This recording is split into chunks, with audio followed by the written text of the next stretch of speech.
नमस्कार, news capital express में आपका स्वागत है। शुरुआत करते हैं खास खबर के साथ। भोपाल क्राइम ब्रांच ने ए से एक गिरोह के 3 सदस्यों को गिरफ्तार किया है, जो उम्र दराज लोगों को पैरों की असाध्य बीमारी के चलते नाम पर अपने जाल में फंसाकर उनसे बड़ी मात्रा में रकम ऐंठने का काम करते हैं।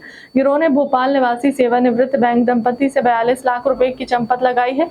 गिरोह का एक सदस्य पहले ही सलाखों के पीछे पहुंच चुका है। आरोपियों ने बुजुर्ग दंपति को इलाज के नाम पर अपने झांसे में लेकर 354 बार पैर में चीरा लगाकर अपना शिकार बनाया था। डीसीपी क्राइम ब्रांच चित्रकूर्ति सोमवंशी ने बताया था कि भोपाल में रहने वाले रिटायर्ड बैंक अधिकारी राकेश मोहन वर्मानी ने इलाज के नाम पर बड़ी धोखाधड़ी होने की शिकायत दर्ज करवाई थी। शिकायत में उन्होंने बताया था कि आरोपियों ने उनकी पत्नी के इलाज के लिए मिलकर उनके साथ 42 लाख रुपए की धोखाधड़ी की। इस पूरे मामले में क्राइम ब्रांच ने जब विस्तृत पड़ताल की है तो पता चला कि यह लोग गैंग बनाकर काम करते हैं।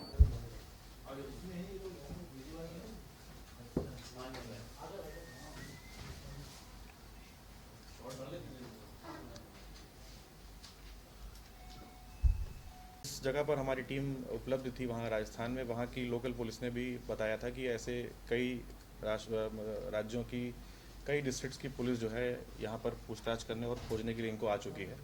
तो ये एक संगठित इनका अपराध का गिरोह है जो इस प्रकार की घटना को अंजाम करता है।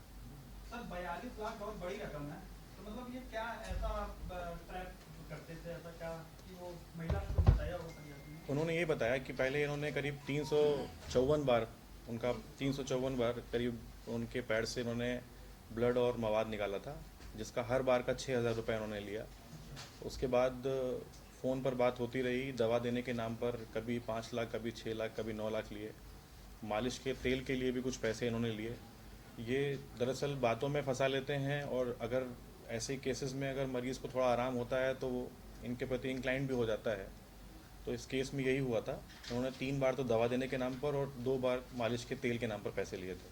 दवाइयों के मतलब लाखों, 6 लाख। और इस गैंग में और भी कई लोग शामिल हैं, जिनकी संख्या 7-8 के आसपास है, जो एक्टिवली इस पूरी घटना में पार्टिसिपेट कर रहे थे, जिसमें से 3 अभी पकड़े गए हैं। बाकी 3-4 अभी और हैं जो फ़रार हैं। इनके बारे में अभी और सूचना नहीं मिल पाई है। वो इनसे अभी जब हमने पूछताछ शुरू की है तो उसमें इनके बारे में और पता लगेगा। हमने इनकी पुलिस रिमांड भी ली है 20 तारीख तक की, जिसमें इनके पूरे मॉडस ऑपरेंडी के बारे में और इसके अलावा अगर कहीं और इन्होंने कोई इस तरह की ठगी की है तो उसके बारे में पता लगेगा। सर ये संपर्क कैसे करते थे लोगों से? इनका संपर्क करने का तरीका बिल्कुल सिंपल है।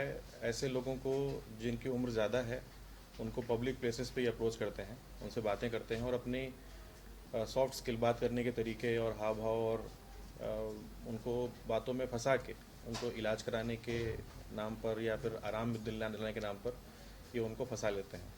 और जो इस एफआईआर में जिन फरियादी के साथ हुआ था उनके साथ भी ऐसे ही हुआ था। उनको भी इन्होंने एमपी नगर में रोड पर देखा था, उनसे बातचीत की, फिर उनके इलाज की बात की और फिर धीरे धीरे बातों में फंसा लिया था। तो मवाद खींचने की बात बता रहा है। मेरी मम्मी को भी ऐसी दिक्कत हुई थी। एक डॉक्टर पटेल हैं, वो इलाज करते हैं। तो जो इसमें आरोपी है उसका नाम डॉक्टर पटेल बता के इन्होंने ये पूरी घटना का अंजाम किया था। हाँ, वो दरअसल ये अभी तक का सबसे बड़ा फ्रॉड का मामला आया है। इसके पहले जो इस टाइप के मामले आए हैं उसमें अमाउंट कम है। ये जो दंपति है ये इनकी बातों में आ गए, उन्होंने लगातार पैसे ट्रांसफ़र करते रहे, वरना इतने लंबे अमाउंट तक कोई मूर्ख नहीं बनता। इन्होंने बहुत ज़्यादा अमाउंट ट्रांसफ़र कर दिया। हाँ, बाद में दवा के नाम पर भी और तेल के नाम पर भी लिया और फिर वो इस झांसे में आ गए कि हम पैसा वापस कर देंगे अगर इलाज ठीक नहीं हुआ तो। फिर वो और पैसे देते चले गए। जो उसमें राशि है वो अभी फ्रीज़ हैं, उसको जब तक कोर्ट का ऑर्डर नहीं होगा हम लोग इनके अकाउंट में ट्रांसफ़र नहीं कर सकते हैं। तो इसकी विवेचना कंप्लीट होगी तो कोर्ट के ऑर्डर से वो राशि इनको मिल जाएगी। कौन जी, वो इन्होंने जो इनका तरीका है वो जहाँ पर दर्द होता है घुटने में या पैरों में वहाँ पर ये चीरा लगाते हैं, वहाँ से कुछ खून और मवाद निकालने की ये बात करते हैं और एक बार चीरा लगाने का 6,000 रुपये लेते हैं।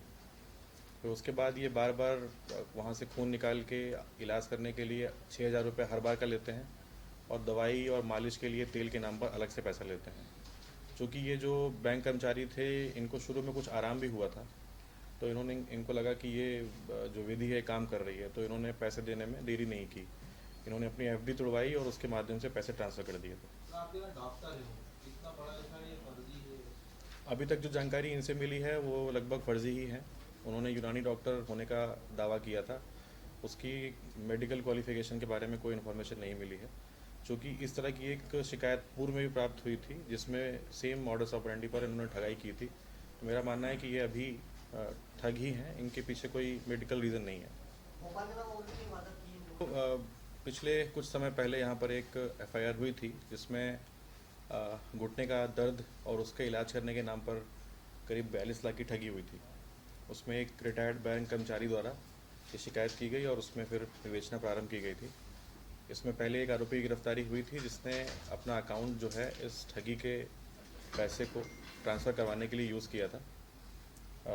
उसके बाद हम लोगों ने अपनी विवेचना जारी रखी और उसमें 10 लोगों की एक टीम को हमने राजस्थान रवाना किया था, जिसमें 3 अन्य आरोपी जो हैं हमने वो गिरफ़्तार किए हैं।